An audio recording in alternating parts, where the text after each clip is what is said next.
प्रिय विद्यार्थियों, आज का BA सेकेंड ईयर के अंदर अपन ब्रिटिश कार्यपालिका के अंतर्गत सम्राट और राजमुकुट के बारे में अध्ययन करेंगे। जैसा कि विदित है, ब्रिटेन के अंदर संसदात्मक शासन प्रणाली को अपनाया गया है। कौन सी शासन प्रणाली? संसदात्मक शासन प्रणाली। संसदात्मक शासन प्रणाली की एक बहुत महत्वपूर्ण विशेषता यह होती है कि इसमें कार्यपालिका के दो प्रधान होते हैं। कितने प्रधान होते हैं? दो प्रधान। एक होता है वास्तविक प्रधान, दूसरा होता है नाम मात्र का प्रधान। संस्थात्मक शासन प्रणाली के अंदर कार्यपालिका के दो प्रकार होते हैं। एक होता है वास्तविक प्रधान, दूसरा होता है नाम मात्र का प्रधान। शासन करने की समस्त शक्ति जिसके सच्चे अर्थों में जिसके पास निहित रहती है वो होता है वास्तविक प्रधान, और शासन करने की शक्ति संविधान के द्वारा जिसको प्रदान की जाती है वह होता है नाम मात्र का प्रधान। तो ब्रिटेन के अंदर भी संस्थात्मक शासन प्रणाली के अंदर कार्यपालिका के दो प्रधान बनाए गए। वास्तविक प्रधान वहां पर प्रधानमंत्री एवं उसकी कैबिनेट है, क्योंकि ब्रिटेन के अंदर शासन करने की समस्त शक्ति वास्तविक अर्थों में जिसके द्वारा शासन शक्ति का प्रयोग किया जाता है वह है प्रधानमंत्री और उसकी कैबिनेट। और नाम मात्र का जो प्रधान है वो होता है वहां पर सम्राट। सम्राट ब्रिटिश संस्थात्मक शासन प्रणाली के अंदर केवल नाम मात्र का प्रधान है। तो आज अपना जो टॉपिक रहेगा वह यह रहेगा कि सम्राट और राजमुकुट ये एक दूसरे से मिलते जुलते शब्द हैं। कई बार विद्यार्थी इस चीज के अंदर भ्रमित हो जाते हैं कि सम्राट और राजमुकुट एक ही चीज है। वस्तुतः यह एक चीज नहीं है, बल्कि इनके बीच में बहुत बड़ा अंतर है, जिसको आज अपन देखेंगे। पहले आते हैं अपन सम्राट। सम्राट किसे कहते हैं?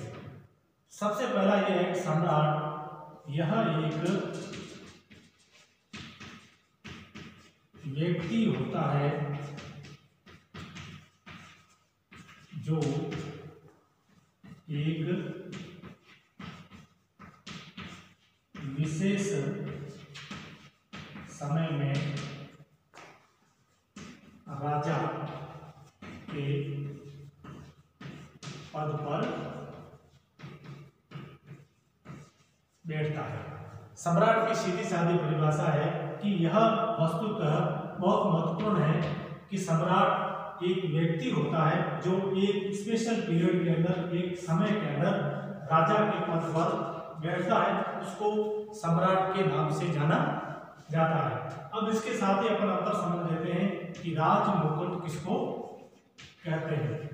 राजमुकुट के वस्तुतः दो अर्थ हैं। सबसे पहला है शाब्दिक अर्थ और दूसरा है संवैधानिक अर्थ। शाब्दिक अर्थ से तात्पर्य है कि शाब्दिक अर्थ से अगर देखा जाए तो राजमुकुट वह धारण करने वाला मुकुट है जो राजा अपने राजपद पर बैठते समय उसको धारण करता है, उसको राजमुकुट की संज्ञा दी जाती है। इसका केवल शाब्दिक अर्थ है। राजमुकुट वह उपकरण है जिसको राजा अपने मस्तक के ऊपर धारण करता है। ये तो केवल इसका शाब्दिक अर्थ है। लेकिन संवैधानिक अर्थ की दृष्टि से अगर देखा जाए तो इसमें कई लोग कहते हैं राजमुकुट एक संस्था के रूप में सम्राट, प्रधानमंत्री,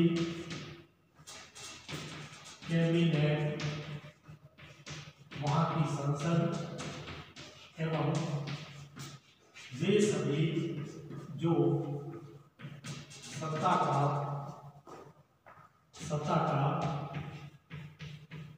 वास्तविक अर्थों में प्रयोग करते हैं। अगर यहाँ पर अर्थ की दृष्टि से देखा जाए तो सम्राट सम्राट यह एक व्यक्ति होता है जो एक विशेष समय के अंदर राजा के पद पर बैठता है, बिल्कुल सीधा साधा करता है। राजमुकुट के दो अर्थ हैं। एक शाब्दिक अर्थ में अगर देखा जाए तो राजमुकुट वह उपकरण है या वह मुकुट है जिसको राजा अपने मस्तक के ऊपर धारण करता है। लेकिन अगर संस्था के रूप में देखा जाए तो यह एक संस्था के रूप में इसमें सम्राट भी आ जाता है, प्रधानमंत्री भी आ जाता है, कैबिनेट आ जाती है, वहाँ की संसद, कॉमन सभा और लोकसभा दोनों, और वे सभी लोग इसमें प्रशासनिक अधिकारी वगैरह सारे लोग जो वास्तविक अर्थों में शासन सत्ता का प्रयोग करते हैं, वो सारे मिलकर राजमुकुट का निर्माण करते हैं। अब प्रश्न यह उठता है कि वर्तमान समय के अंदर सम्राट और राजमुकुट का दोनों का जो भेद है वह हमें पढ़ना क्यों अनिवार्य हो गया है। इसके अंतर को समझने का वर्तमान ब्रिटिश शासन व्यवस्था के अंदर महत्व क्या है। आज हम सम्राट और राजमुकुट को अलग अलग पढ़ने को राजनीति विज्ञान के अंदर क्यों विवश है। जैसा कि प्रिय विद्यार्थियों आपको पता होगा कि ब्रिटेन के अंदर शुरू के अंदर राजतंत्र था। ब्रिटेन के अंदर राजतंत्र था और रक्तहीन क्रांति के बाद में ब्रिटेन के अंदर राजतंत्र धीरे धीरे लोकतंत्र के अंदर एक खून की बूंद बहे हुए भी वो लोकतंत्र के अंदर कन्वर्ट हो गया। जब राजतंत्र था तब सम्राट भी वही व्यक्ति होता था और राजमुकुट भी वही व्यक्ति होता था। उसके बीच में किसी प्रकार का अंतर ही नहीं माना जाता था। कहते थे कि सम्राट ही राजमुकुट है और राजमुकुट ही सम्राट है, क्योंकि शासन शक्ति जिसके हाथ में रहती थी वही व्यक्ति राजमुकुट के पद को धारण करता था। राजा के द्वारा शासन सत्ता का वास्तविक अर्थों में संचालन किया जाता था। उस समय सम्राट और राजमुकुट का भेद किसी भी प्रकार के लिए मान्य नहीं था। लेकिन जैसे ही राजतंत्र से ब्रिटेन के अंदर लोकतंत्र की स्थापना हुई तो सम्राट केवल व्यक्ति रह गया जो बिल्कुल शक्तिहीन होता है और राजमुकुट के अंदर वो सारी शक्तियां निहित हो गई, जिसमें प्रधानमंत्री भी आ गया, संसद भी आ गया, कैबिनेट भी आ गया और वो सारे प्रशासनिक अधिकारी जो शासन सत्ता का प्रयोग करते हैं वो सारे के सारे इस राजमुकुट के अंदर आ गए। तो इस तरह से ये देखा जाता है कि जैसे जैसे, और एक कहावत है ब्रिटेन के अंदर कि ब्रिटेन में जो लोकतंत्र मजबूत होता है उसी के साथ साथ राजमुकुट भी ज्यादा ताकतवर बनता चला जाता है। अब संक्षेप में अपन देखते हैं कि सम्राट और राजमुकुट के बीच में क्या अंतर है, महत्वपूर्ण रूप से क्या अंतर है। अपन ने जो अभी परिभाषा पढ़ी है उसके आधार पर उनके बीच में अपन देखेंगे कि सम्राट और राजमुकुट के बीच में अंतर क्या क्या है। सबसे पहला, सम्राट एक व्यक्ति है, राजमुकुट एक संस्था। सबसे महत्वपूर्ण अंतर जो सम्राट और राजमुकुट के बीच में है वह यह है कि सम्राट एक व्यक्ति होता है। जैसा कि अपन ने परिभाषा में देखा था कि सम्राट एक विशेष समय के अंदर जो राजा के पद पर जो व्यक्ति बैठता है उसको सम्राट के नाम से जाना जाता है। राजमुकुट को शाब्दिक अर्थ से अलग हटकर अपन अगर इसके संवैधानिक अर्थ में देखें तो राजमुकुट एक संस्था है, एक इंस्टीट्यूशन है, एक संस्था है और इसके अंदर राजा भी आ जाता है, प्रधानमंत्री भी आ जाता है, उसकी कैबिनेट भी आ जाती है और वो सारे प्रशासनिक अधिकारी, वो प्रशासनिक ढांचा जो वास्तविक अर्थों में शासन सत्ता का संचालन करता है वो इस राजमुकुट संस्था के अंतर्गत आ जाता है। तो शाब्दिक दृष्टि से देखा जाए तो सम्राट और राजमुकुट एक जैसे या पर्यायवाची शब्द मालूम होते हैं, लेकिन अगर इसके अपन गहराई के अंदर इसके अर्थ में जाए तो सम्राट एक व्यक्ति है और राजमुकुट एक संस्था के रूप में राजमुकुट कार्य करता है। दूसरा इनके बीच में अंतर है, राजमुकुट सम्राट अस्थायी है, सम्राट अस्थायी है जबकि राजमुकुट स्थायी है।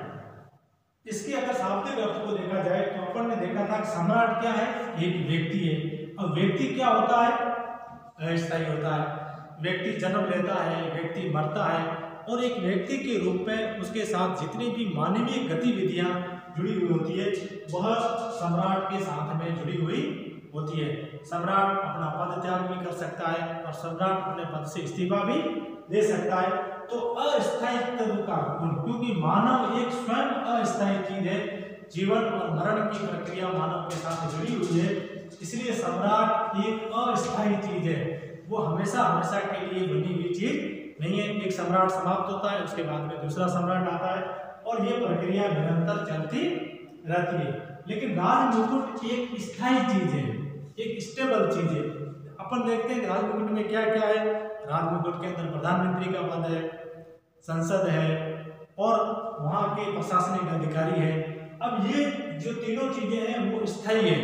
व्यक्ति इसके अंदर काम करने वाले मरते जन्मते रहेंगे, लेकिन ये एक इंस्टीट्यूशन के रूप में राज मुकुट एक स्थायी चीज है और इसीलिए यह इसको कहा जा सकता है कि राज मुकुट एक स्थायी चीज है।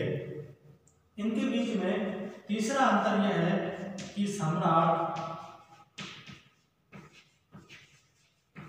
व्यक्तिक है जबकि राज मुकुट सामूहिक है।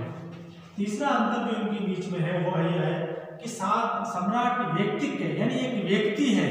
क्या है, एक व्यक्ति है। शब्द से स्पष्ट है कि सम्राट एक व्यक्ति है, क्योंकि राजा को ही हम सम्राट कह रहे हैं तो एक व्यक्ति है, केवल एक सिंगल इकाई है, इसके अंदर व्यक्तिकता के तत्व का समावेश है।